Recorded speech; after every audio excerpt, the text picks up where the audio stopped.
Ora, muito bom dia, senhoras e senhores deputados. Em primeiro lugar, quero agradecer a presença do Dr. Francisco Assis, Presidente do Conselho Económico e Social.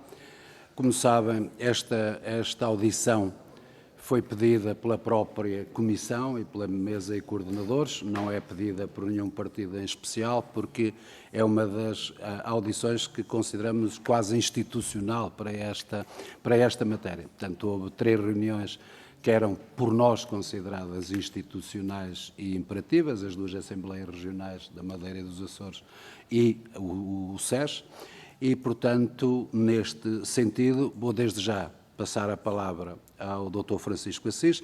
Eu já lhe disse que as nossas regras, portanto, serão os 10 minutos iniciais, 5 minutos cada partido político e depois os 10 minutos finais. Nós, depois, às 11h30, temos outra audição pedida pelo LIVRE, aqui, sobre as línguas minoritárias, nomeadamente o mirandês, que é uma das preocupações do LIVRE, e, portanto, temos que depois continuar. E passo desde já a palavra ao Dr. Francisco Assis, agradecendo-lhe a presença e que nos sentimos muito honrados também com a sua presença aqui. Muito obrigado, Sr. Presidente, senhoras deputadas, senhores deputados. Eu aqui agradeço à Comissão de Revisão Constitucional ter-me convidado na qualidade de Presidente do Conselho Económico e Social para vir a esta Comissão, no que isto demonstra de uma preocupação da parte do Parlamento e, em particular, desta Comissão com o Conselho Económico e Social, o que naturalmente muito nos honra. Nestes 10 minutos, o que direi? Não vou fazer nenhuma apresentação do Conselho Económico e Social porque o conhecem. Ele foi criado na sequência da extinção dos Conselhos Permanentes de Concertação Social e do Conselho Nacional do Plano e, portanto, herdou, em grande parte, as competências e as responsabilidades destes 2 conselhos.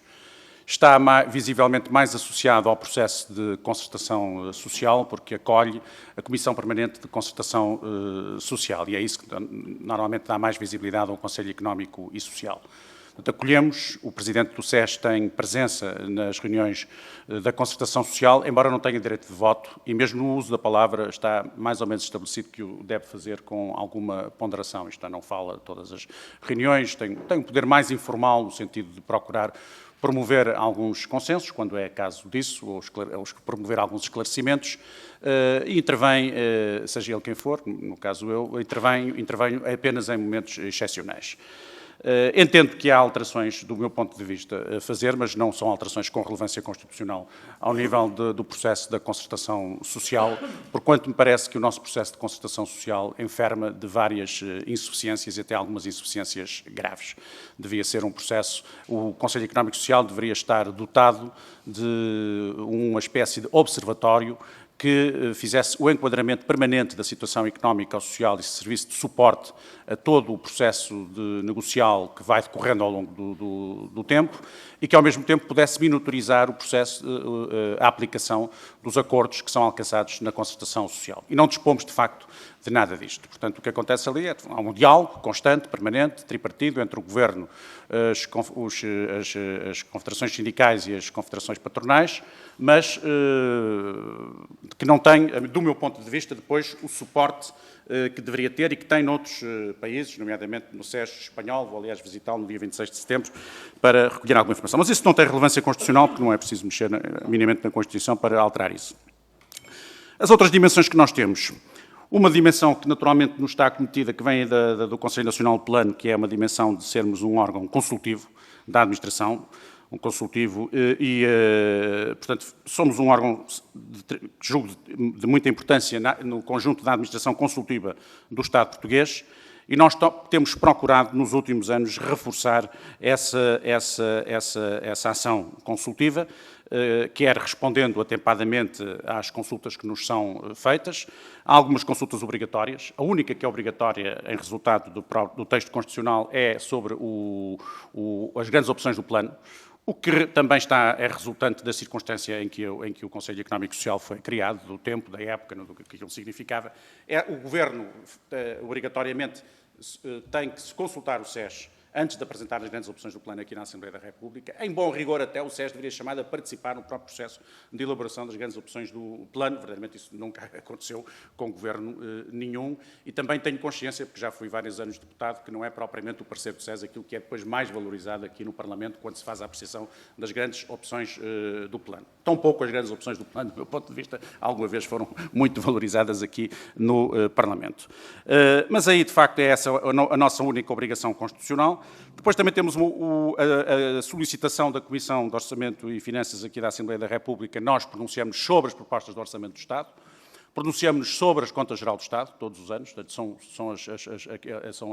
os pareceres que nos são solicitados todos os anos. Ultimamente, na última fase, o Governo também já nos consultou sobre o Plano Nacional de Reformas e também apresentamos um parecer nesse domínio. Mas tudo isto, como se vê, está muito ligado até a um momento em que o processo orçamental era bastante distinto do atual, porque é prévio à nossa adesão à zona euro, à nossa integração à zona euro, prévio ao semestre europeu, a outros. Hoje existem outros instrumentos de decisão, porventura mais importantes, em relação aos quais se justificaria, provavelmente, que o SES tivesse mais participação do que nestes, não deixando de ter nestes. Para além disso, pela primeira vez, um grupo parlamentar, no caso o grupo parlamentar do Partido Socialista, mas como eu já disse, todos os grupos parlamentares naturalmente ficaremos satisfeitos se o fizerem, todos os grupos parlamentares nós terão exatamente o mesmo tratamento, nem poderia ser de outra maneira. O grupo parlamentar do Partido Socialista solicitou-nos que elaborássemos um parecer sobre a violência doméstica e nós elaboramos esse parecer sobre a violência doméstica. O único limite é que sejam áreas que estejam dentro da alçada do Conselho Económico e Social. Elaboramos e disponibilizamos não apenas para o grupo parlamentar do PS, mas para o país inteiro. Aliás, vai ser editado pela Almedina daqui a dias. Temos, portanto, reforçado essa componente e temos uma terceira componente, que é uma componente nova em alguns SES europeus e que nós estamos a começar a trabalhar nisso. E essa, sim, poderia eventualmente ter alguma relevância em termos constitucionais, que é a de sermos um espaço que valorize a participação pública, nunca em concorrência com a democracia representativa, nunca pondo em causa, naturalmente, a predominância do Parlamento e nunca pondo em causa a natureza do nosso regime, mas no sentido complementar. Em França estão a seguir muito isso, com o presidente Macron, fizeram duas experiências, uma mal sucedida era a primeira, a outra aparentemente com um sucesso um pouco maior, que foi a criação de Assembleias de Cidadãos, em que debateram, no primeiro caso, as questões ambientais, como foi uma coisa muito alargada, não teve o sucesso que poderia ter, mas agora fizeram em relação à questão do tema do fim da vida, a eutanásia e o suicídio assistido, em que fizeram o governo francês, antes de apresentar uma proposta à Assembleia Nacional, fez preceder isso num debate numa Assembleia de Cidadãos. Eu fui lá, estive lá presente, ouvi num dia que estava lá um professor de Medicina de Angoulême, com uma intervenção muito curiosa, e depois já um debate. Enfim, não digo que isto seja a solução para tudo e para nada, nem tenho a certeza, mas há aqui uma perspectiva que é, os SES podem ajudar a criar um espaço público. Eu julgo que as democracias, hoje, isso é a minha opinião há muito tempo, as democracias precisam de ter um espaço público de discussão um pouco mais organizado. Até porque nós temos assistido nos últimos anos a uma evolução com as redes sociais, com a forma como a própria comunicação social tem evoluído. Há hoje, de facto, uma necessidade de criar condições para um espaço público onde haja o máximo de racionalidade argumentativa possível. E até que ponto é que um Conselho Económico e Social pode contribuir para isso através de iniciativas que incrementem a participação pública. Há vários modelos, há SES onde há direitos de petição, que se podem até transformar, em alguns casos, em iniciativas legislativas, propostas legislativas a propor aos respectivos parlamentos. Então, há vários modelos na Europa.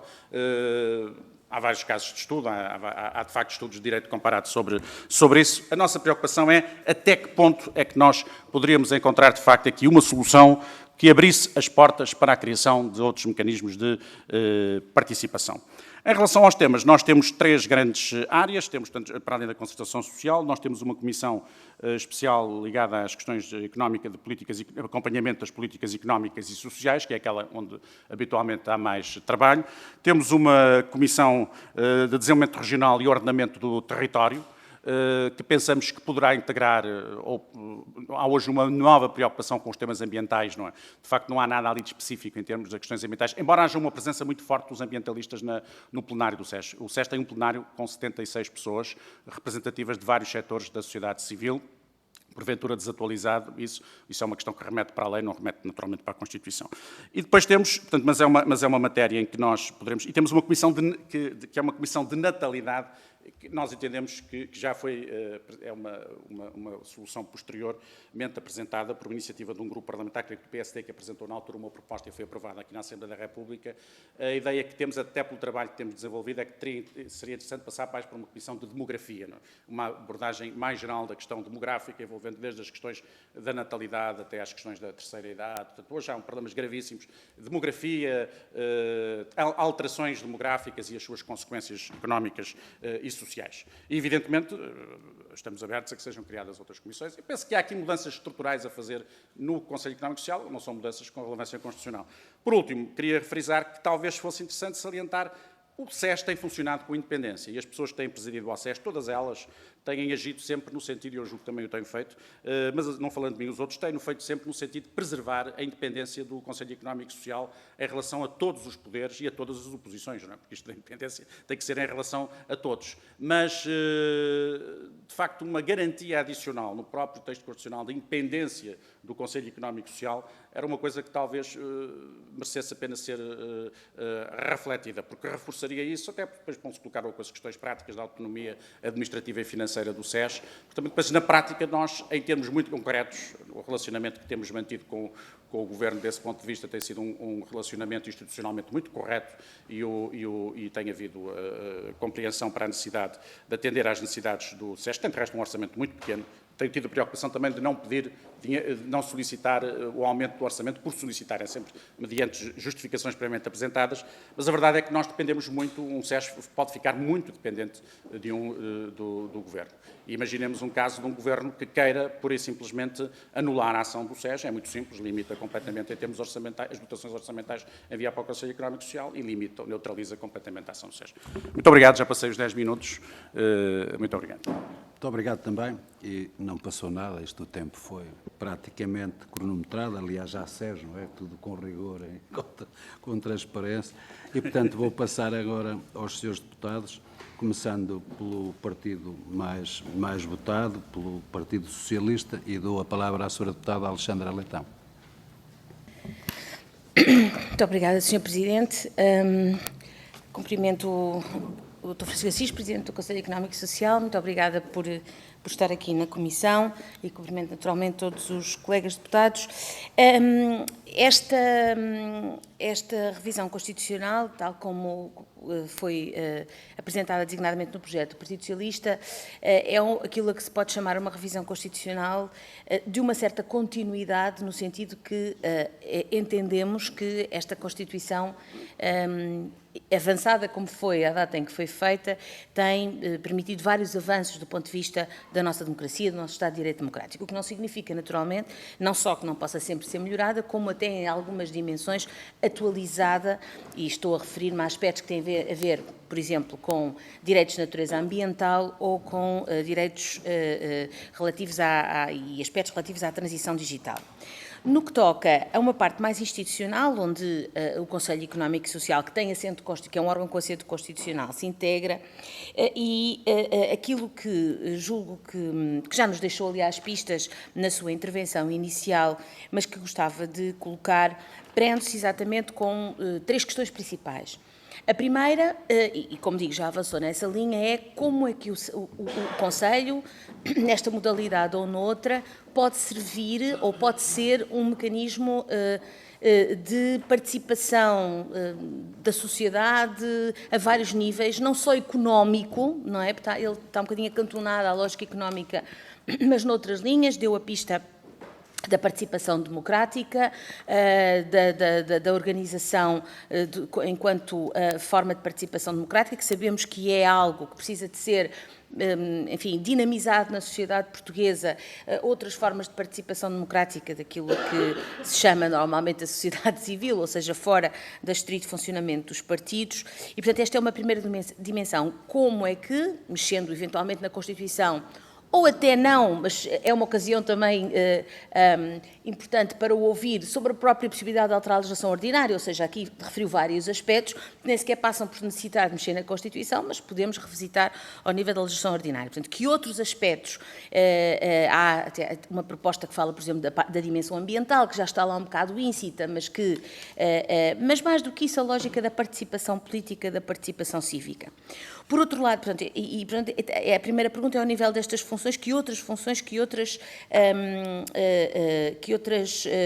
poderia ter? Em segundo lugar, a segunda dimensão é organizativa. Que melhorias, que benfeitorias, que evolução poderia, da sua ótica, ter ou deveria ter o Conselho Económico e Social, designadamente alguma evolução que precise de consagração constitucional, ou em que a Constituição dê um indirizo, porque às vezes a Constituição também serve para dar, não tem que lá estar necessariamente, mas está lá para dar um indirizo ao legislador. Isso, a nossa Constituição faz isso em muitos sítios e, a meu ver, não mal. E, portanto, no fundo, é do ponto de vista organizativo e da sua composição e o que é que pode aí, e há, por acaso agora estava à procura, quando comecei a falar, há uma alteração à designação, a quem é competente para designar o Presidente, salvo erro, aqui há alguns numa proposta de outro partido que agora não estou a conseguir precisar qual é, e que eu acho que merecia também aqui, ou gostava de ouvir sobre isso, incluindo designação de membros, se deveria haver outra lógica sobre isso. A terceira dimensão tem a ver com as próprias funções mais finas de consultivo do Conselho Económico e Social, se lhe parece que são as adequadas, tal como são definidas na legislação, ou se também aqui se justificaria alguma alteração. É sabido que, de um dos partidos, mas deixo o partido em causa falar sobre isso, há uma sugestão de alteração bastante radical, que passa até por uma certa subdivisão do Conselho em dois conselhos com características diferentes, naturalmente que será questionado sobre isso, mas parece-nos que é algo sobre o qual gostávamos também de ouvir, não sendo uma proposta do Partido Socialista. E, portanto, tem essencialmente a ver com estas dimensões, sendo que não lhes escondo que a primeira, ou seja, a diversificação das funções e em que é que o SES, com toda a mais-valia que tem, até por uma coisa que disse, por ser sempre sido visto, aliás, justamente por uma entidade independente enfim, que serve de certa forma de orientação e sobre a qual nunca foi criada outras suspeitas de colaborar, que seja com o que for, até que ponto é que pode de facto ter essa função de motor de uma participação democrática que obviamente todos queremos que seja mais desenvolvida, mas democrática em várias áreas. Na concertação social, obviamente, ao nível, por exemplo, da legislação laboral, mas para além disso também. E eram essencialmente estas questões, agradecendo-lhe novamente. Muito obrigada. Muito obrigado também, Sra. Deputada. E agora passo ao Partido Social Democrata, através do Sr. Deputado André Coelho Lima. Muito obrigado, Sr. Presidente. Muito bom dia a todos. Cumprimento as senhoras e os senhores deputados e cumprimento o Sr. Dr. Francisco Assis, Presidente do Conselho Económico e Social. Fazendo então, ou dirigindo-lhe então, algumas questões e comentários, aliás, pedindo-lhe, eu vou dividir esta intervenção em duas partes, uma primeira relativa, no sentido mais estrito, ao Conselho Económico e Social, e uma segunda de conteúdo mais amplo, ou de alcance mais amplo, na medida em que nos parece a nós que ter o Presidente do Conselho Económico e Social no âmbito de uma revisão constitucional, se não pode esgotar as alterações que estamos aqui a propor, não é? Embora também tenha que ter que ver com elas. A primeira parte daquilo que queria transmitir é que tomamos boa nota das sugestões que deu relativamente ao diferente alcance que pode ter o Conselho Económico e Social, diferente maior, e aliás tive a ocasião de estar presente no Conselho Económico e Social numa iniciativa com o Presidente do SES francês, em que se percebeu bem a diferença que existe em França, nomeadamente, relativamente a Portugal, e o alcance que pode ter o SES nesta dimensão que aqui referiu de contribuir para criar debate no espaço público, designadamente nos exemplos que aí acabou de dar, mas queria perguntar-lhe que, relativamente à previsão constitucional do papel que compete ao Conselho Económico e Social, que sugestões tem que estejam ou não estejam nas propostas que estão em análise, porque, como sabe, nós podemos sempre, até final, alterar mesmo aquilo que está apresentado até hoje, ou seja, desde que haja propostas de alteração dos artigos referentes ao Conselho Económico e Social, é possível criar artigos completamente diferentes daqueles que estão atualmente em discussão. Portanto, como Presidente do SES, que conselhos ou sugestões tem de matérias que poderiam eventualmente ser alteradas e também, ainda relativamente a esta parte, que comentários possa ter às diferentes propostas apresentadas na parte relativa ao Conselho Económico e Social. A segunda parte da minha intervenção, e estou, enfim, sensivelmente a meio, temos aqui a ocasião de ter o Presidente do Conselho Económico e Social, como disse no início, mas também de ter o Dr. Francisco Assis, que é alguém que nos tem habituado a contribuir para o debate público e político, com reflexões e, sobretudo, com opiniões, sempre sem qualquer tipo de receio. E, aliás, apanhei uma frase ontem, por mera coincidência, do Dr. Francisco Assis, de 2021, que dizia: hoje na vida política portuguesa não há muita gente livre, há pouca gente com coragem para dizer verdadeiramente aquilo que pensa.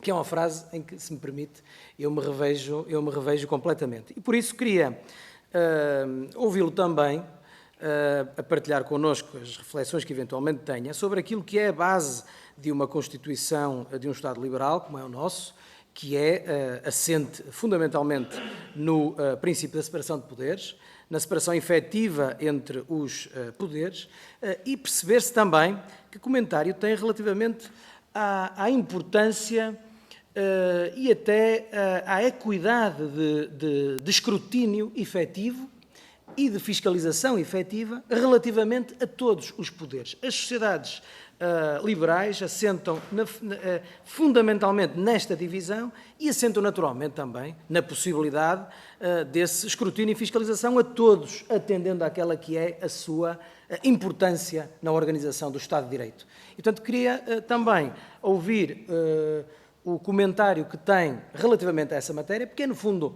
eu diria estrutural, quando estamos a falar de uma revisão constitucional e não nos estamos a deter apenas pelo artigo 10 ou 12 ou 15 que estamos a discutir, mas quando estamos a falar da Constituição como um todo, que acho que temos que poder ter a abertura de o poder fazer numa audição desta natureza. E também com enfoque particular na matéria dos direitos fundamentais e na matéria do respeito ou do atropelo a esses mesmos direitos fundamentais. Eu diria até de outra forma. Se a Constituição, como Magna Carta e como documento orientador da vida em sociedade, tem inscritos os direitos fundamentais como sendo aqueles que mais nos devem nortear e condicionar na atuação dos diferentes agentes da sociedade. À medida em que haja, ou possa existir, naturalmente, atropelos ou, pelo menos, que não sejam cumpridos cabalmente, à medida em que isso representa um desrespeito diário pela Constituição e à medida em que isso, de alguma forma, apoca o valor jurídico e simbólico que tem um documento com esta importância para a organização da nossa vida social. Muito obrigado. Muito obrigado também, Sr. Deputado. Passo agora a palavra ao Partido Chega, através do Sr. Deputado Filipe Melo. Muito obrigado, Sr. Presidente. Cumprimento as senhoras deputadas, senhores deputados. Cumprimento especialmente o Dr. Francisco Assis, Presidente do Conselho Económico e Social, a quem agradeço ter vindo a esta comissão. Sr. Doutor, eu tenho duas questões completamente distintas que gostaria de ouvir a sua opinião. Uma relativa à proposta de alteração do Chega, que tem a ver com a inclusão da componente ambiental no Conselho Económico e Social. E é inegável que todos os desafios climáticos que enfrentamos têm contornos especiais, tem uma relevância crescente e cada vez maior na nossa sociedade. O princípio da solidariedade intergeracional que se coloca é uma parte em que nós entendemos que não pode ser de todo dissociada das políticas económicas e sociais. E cada vez mais vemos isso, até com o compromisso de descarbonização que existe e os gastos que isso vai implicar em termos de aparelho do Estado. É uma preocupação que o Chega entende como grande e daí que esta inclusão gostava de ter a sua opinião, se faz ou não sentido. Na nossa opinião faz, e daí a sua proposta de integração. Mas o Sr. Doutor, enquanto Presidente do SES, terá certamente uma opinião que valorizamos e que levaremos em linha de conta também, naturalmente, nesta nossa proposta. Depois, em relação à proposta do Partido Social Democrata. O PSD quer retirar ao SES a competência da organização económica. Portanto, quer criar um Conselho de Coesão e quer, basicamente, dividir em dois as competências que, neste momento, estão atribuídas ao Conselho Económico e Social. Naturalmente que as políticas de coesão ganham cada vez mais relevância, têm uma importância acrescida e, naturalmente, que a parte económica tem de ser sempre um fator integrante destas políticas de coesão. No entanto, nós temos algumas dúvidas que isto seja realmente eficaz. E a primeira questão que nós tínhamos para lhe colocar é se acha que esta relocalização faz algum sentido. Na nossa opinião, entendemos que deve manter-se nos atuais moldes, exatamente como está, e não desvalorizando de todo as políticas de coesão, entendemos que possam estar perfeitamente identificadas, mas cada um ter as suas competências. Para finalizar, pergunto-lhe também quais são as alterações, independentemente de todas as propostas aqui apresentadas, que seriam úteis e, de certa forma, positivas para o funcionamento e para que se consiga atingir a finalidade que se pretende por parte do Conselho Económico e Social. Muito obrigado. Muito obrigado, Sr. Deputado, também. Tem a palavra agora, pela Iniciativa Liberal, o Sr. Deputado João Coutinho de Figueiredo. Muito obrigado, Sr. Presidente. Muito bom dia a todos os senhores e senhores deputados. Cumprimento especial ao Dr. Francisco Assis, a quem agradeço a presença e a quem, sobretudo, agradeço uma exposição inicial em que tenho que dizer que raramente em 10 minutos vi tanta densidade e tanto sumo, quer em matérias com relevância constitucional, quer, e começando por aí, em matérias que, na sua própria análise, não têm dimensão constitucional, mas que me parecem importantíssimas. A vontade do Conselho Económico e Social intervir, não necessariamente mais, mas de forma diferente naquilo que é a discussão pública do nosso futuro coletivo, a começar pela necessidade que sente de ter aquilo que chamou um observatório que ajude no suporte à decisão daquilo que é acordado no Conselho Económico e Social, mas depois também no acompanhamento desses acordos que tantas vezes têm aplicações, vamos dizer, irregulares, pouco constantes. E esta vossa vontade de intervir e de forma diferente fica refletida também naquilo que eu acho que se pode considerar um queixume relativamente à forma pouco útil como são encarados os pareceres, quer os obrigatórios, quer aqueles que têm vindo a ser, embora facultativos, frequentes, sobre as várias peças que constituem o processo orçamental. As grandes opções, agora já perderam a palavra plano, coisa que um liberal gosta sempre de sublinhar, mesmo nas grandes opções, de facto há discussões que poderiam ser bastante mais profundas e bastante mais profícuas e, sobretudo, inseridas num processo orçamental que depois pudesse efetivamente dar suporte às decisões e às posições políticas que cada partido assume sobre as propostas orçamentais. E, portanto, nesse sentido, além de sublinhar a importância destes temas fora da discussão constitucional, gostava de lhe perguntar se estaria disponível para participar naquilo que é uma revisão profunda da Lei de Enquadramento Orçamental, que previsse não só esta tal revisão do papel do SES, mas também uma maior importância dada, por exemplo, à apreciação da Conta Geral do Estado. A Conta Geral do Estado é essa que também já é objeto de parecer do SES, mas que de uma forma bastante tardia e, mais uma vez, pouco profícua, porque não lhe é dado o destaque suficiente, vivendo nós em Portugal, então, num sistema em que temos várias semanas de discussão do orçamento, que constitui um conjunto de intenções, e muito poucos dias de debate da Conta Geral do Estado, que constitui a verificação de se essas intenções e essas promessas foram cumpridas. É uma coisa que culturalmente me choca, darmos muito mais importância às promessas do que à execução dessas mesmas promessas. Posto isto, fala também o Sr. Doutor na vontade de que o SES possa ser uma espécie de placa giratória onde se congrega uma maior participação pública, dando espaço aos cidadãos para fazer aquilo que eu gostei muito de ouvir a expressão, um debate mais organizado e de racionalidade argumentativa. E, de facto, isso faz falta. Eu gostava muito que aquilo que é uma ideia que já percebi que já não é nova e que já está em maturação, pelo menos na sua cabeça há algum tempo, incluindo experiências internacionais no mesmo sentido, se poderia também ir partilhando e de que forma é que podemos partilhar e o Parlamento participar nesse processo, já que não vai poder ter impacto nesta revisão constitucional, mas que possa pelo menos ter impacto naquilo que possa vir a ser a organização política e social do país no futuro. Esse é um processo que eu gostaria muito de ver avançar e de que forma é que essas assembleias de cidadão ou outras formas de participação pública poderiam avançar e como é que nós nos podemos organizar enquanto comunidade política para fazer isso avançar. Depois, concretamente, em relação às propostas de alteração que são feitas em matérias atinentes ao SES, quer relativamente à sua designação, quer relativamente à separação e à criação do Conselho de Coesão, quer, sobretudo, à competência de acompanhar determinadas iniciativas legislativas, a pergunta que eu faço é se isso não cabe muito mais numa revisão da Lei das Competências e Orgânica, a 108/91, do Conselho Económico e Social, do que estar a dar-lhe aquilo que chamou de dimensão constitucional.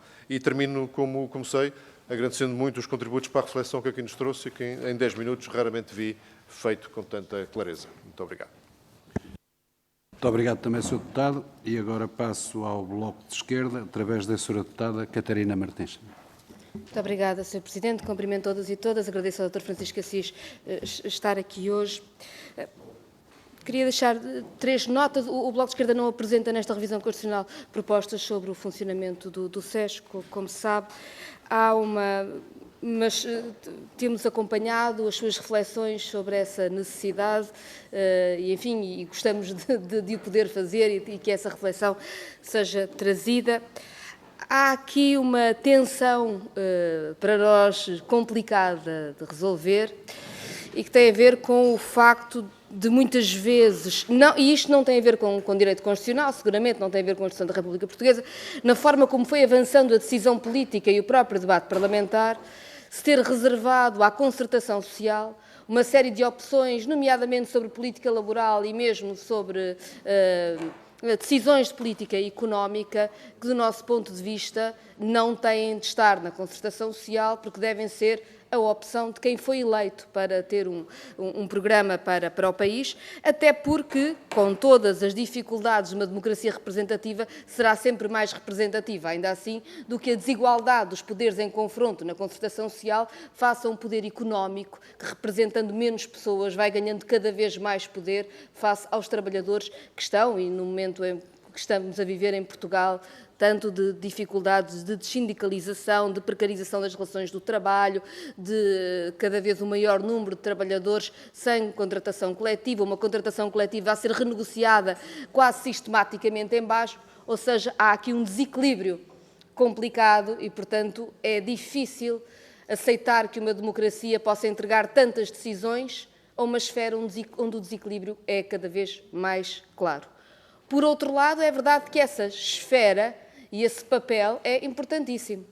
E é importantíssimo precisamente no que diz respeito às relações laborais e às relações económicas numa democracia, porque elas determinam desde logo a redistribuição de rendimento.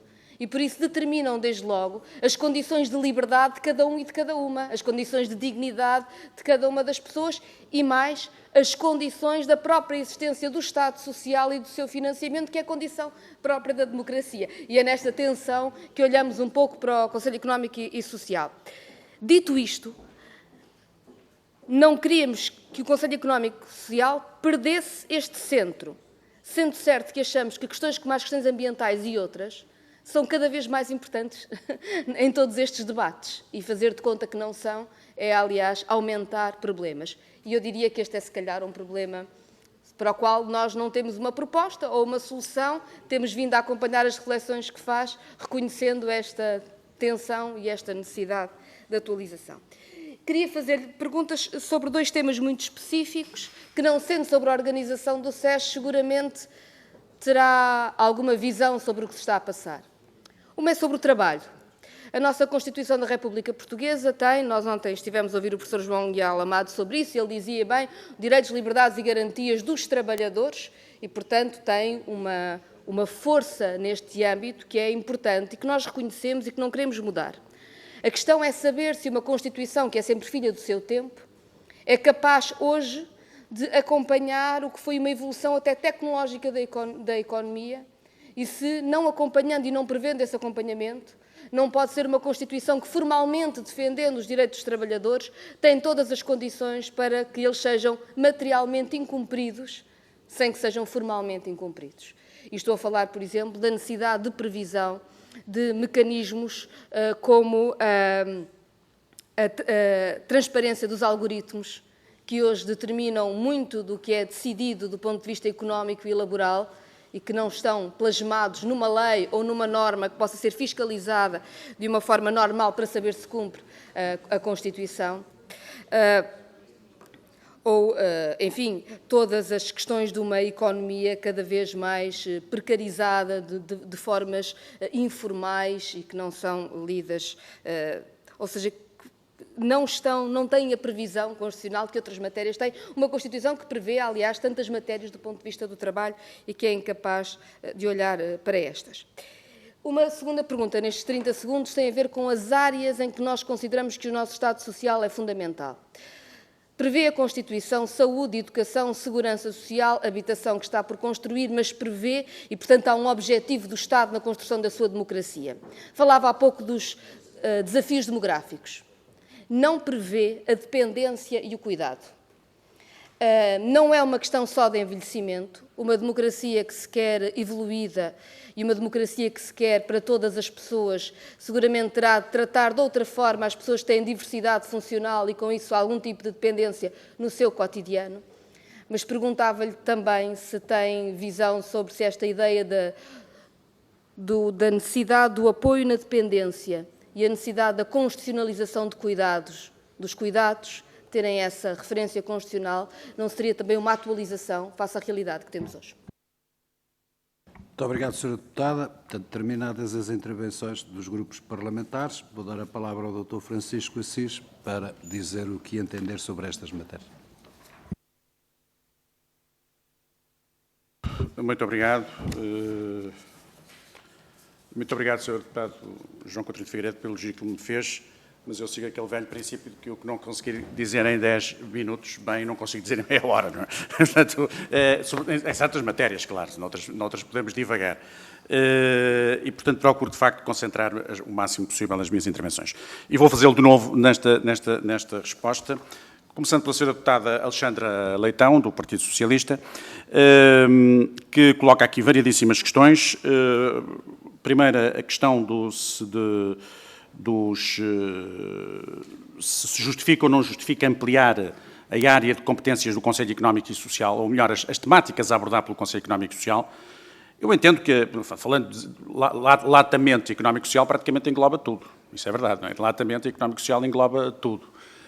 Mas já até respondendo ao Sr. Deputado do Chega, tem havido uma tendência em vários Conselhos Económicos e Sociais para agregarem o termo ambiente. Isso é verdade. O Conselho Económico e Social francês é Conselho Económico e Social e Ambiental.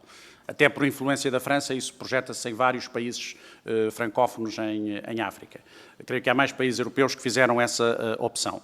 Eu não tenho nenhuma opinião em relação a essa matéria. Já percebi que alguns dos nossos principais constitucionalistas têm visões diferentes sobre isso, mas não é uma questão também de direito constitucional, é uma questão de outra ordem. Mas não diria que o que é importante é que a questão ambiental, de facto, seja valorizada. Aí sim estou de acordo que tem que ser revalorizada a questão ambiental. Nós já temos lá representação de ambientalistas e até uma representação forte. E tratamos muito de temas ambientais. Não há praticamente plenário do SES em que esses assuntos não sejam abordados. E mais, nós temos algumas preocupações, por exemplo. Quando fazemos os pareceres, nós damos sempre indicações para que sejam atendidas a questões de igualdade de género, questões ambientais, que sejam sempre tidas em conta nos nossos pareceres. E são sistematicamente tidas em conta nos nossos pareceres, porque são questões novas, para as quais até muitas vezes, do ponto de vista geracional, há aqui uma diferença muito grande e, portanto, nós fazemos sempre esse apelo. Mas entendo que a questão da transição digital, há novas questões que se colocam, quer aqui ao Parlamento, também se colocam ao Conselho Económico e Social. Serão questões que poderão ser tratadas talvez no âmbito da legislação ordinária, mas tem razão em dizer que a Constituição não tem que pode dar sinais. Mas aqui neste caso concreto, estamos a discutir isto já é um sinal, não é? Estamos neste momento aqui a discutir isso. Segunda questão, que é a participação da sociedade. Nós temos procurado estimular muito a participação da sociedade. Tivemos esse debate, o Sr. Deputado Coelho Lima referiu, em que estiveram presentes todos os grupos parlamentares, só não teve o Miguel, porque o Sr. Deputado Coutinho Figueiredo teve que ir à Ucrânia acompanhar o Presidente da Assembleia da República na altura, mas de resto estiveram todos. Foi um bom debate e o Presidente do SES francês teve a oportunidade de apresentar aquilo que foram duas grandes iniciativas que eles promoveram, ou melhor, esta é que foi promovida por eles, a primeira não tinha sido. A segunda grande iniciativa foi sobre a questão do fim da vida. A primeira tinha sido precisamente sobre o ambiente. E como é que eles fazem? É um sistema em que eles recuperam a velha ideia grega da democracia como sorteio. A base da democracia é o sorteio. Como sabem, há pensadores políticos atualmente que acham que a verdadeira democracia é o sorteio. Pura e simplesmente. Ainda hoje há grandes pensadores políticos que defendem isso. A democracia é o sorteio, porque partem da base de que, de facto, há uma absoluta igualdade de cidadania e todos temos que ter igual de direito e igual dever de participação na vida pública quando se introduz o mecanismo da representação da eleição, já se está a introduzir, de certa maneira, um elemento aristocrático a acompanhar o fenómeno democrático. Curiosamente, sem entrar nessas coisas, o Aristóteles dizia isso. O Aristóteles diz que o melhor modelo é o modelo em que se articula a democracia, é a politeia, que é o modelo que articula, no fundo, a aristocracia e a democracia, que é o modelo da democracia representativa. Portanto, os senhores seriam os aristocratas que estão aqui a representar os democratas, mas seriam aristocratas com base eleitoral, o que faz toda a diferença, como é evidente. Mas, portanto, eu acho que é preciso estimular mais a participação. As nossas sociedades são sociedades onde há uma escassez de participação. Não todas em geral, no Ocidente, há uma escassez de participação. De facto, houve uma evolução no sentido de nós nos tornarmos quase meramente consumidores e praticamente abdicarmos de sermos cidadãos. Em geral. E consumidores até muito passivos, muitas vezes, de muita coisa. E isso põe em causa a democracia, porque, a meu ver, concordo com a preocupação, uma preocupação liberal, evidentemente, que nós temos que ter uma esfera de autonomia individual e temos o direito de não participar na vida pública, durante muito tempo das nossas vidas, mas também tenho a noção, que também vários pensadores liberais também a tiveram, de que se isto levado até ao limite põe em causa a democracia. Põe em causa a democracia. Tem que haver participação. E a participação é uma participação que se deve fazer a vários níveis e eu julgo que o SES tem condições para isso. Os franceses fazem isso. Fazem, por um lado, com essas assembleias de cidadãos. Eu participei e assisti a esse debate em França. Foi muito interessante. Eram pessoas que estavam lá de toda a França. Que tinham sido sorteadas, há claro a preocupação de ter o mesmo número de mulheres que homens, o mesmo número a representar as regiões proporcionalmente, mas estavam lá pessoas de certeza absoluta da extrema esquerda à extrema direita, portanto era à sorte, e o debate que fazem, até porque não estão ainda, não estão constituídos em grupos parlamentares, o debate que fazem é um debate em que ouvem algumas pessoas e depois vão debatendo. É uma crença muito grande na democracia deliberativa. Claro que aquilo tem o seu limite, até porque eu percebi que se eles continuassem a reunir mais vezes, constituíam-se fatalmente em grupos parlamentares, porque se iam naturalmente formando ali as várias opiniões e eles iam se aproximando uns dos outros. O que notei foi, falavam muito livremente e com muito respeito pelas opiniões uns dos outros. Isso acho que é muito importante e isso é interessante.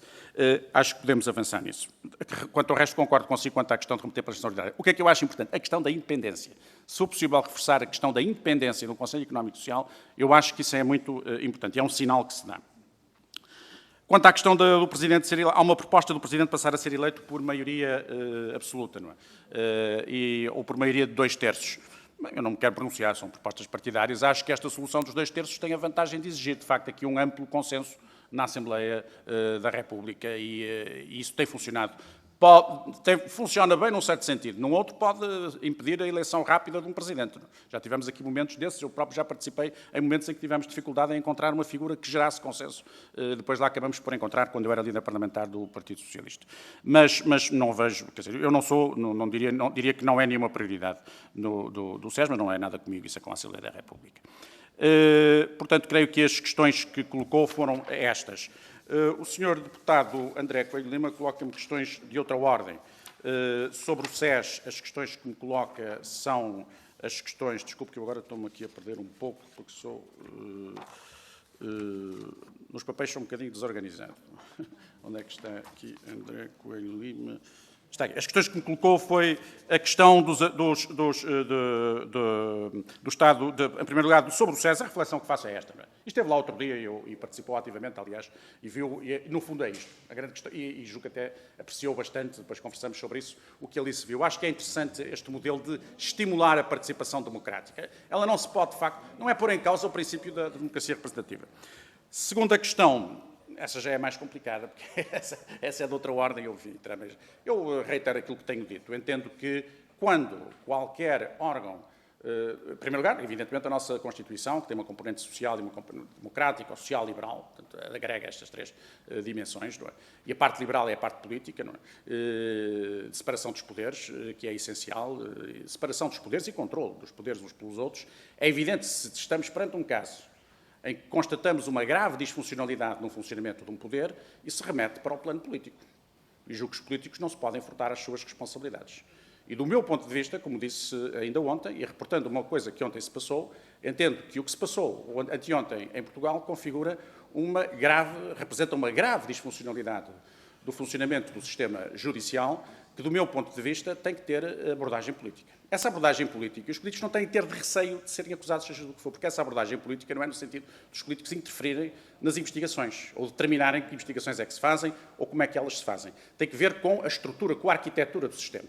Se nós verificamos que a justiça se transforma numa justiça espetáculo, e que o objetivo fundamental já não é, em alguns casos, o de fazer justiça, mas é o de transformar a justiça num espetáculo em si mesmo, é evidente que estamos perante alguma coisa que tem que questionar, do meu ponto de vista, os responsáveis políticos, e se os responsáveis políticos não o fizerem, estão-se a admitir absolutamente das suas responsabilidades e passam a ser, eles próprios, os principais responsáveis pelo que se está a passar de muito negativo neste país ou noutros países. Nós já sabemos que a politização, não é a judicialização da política, também é grave, mas a politização do sistema judiciário tem consequências trágicas, e já teve.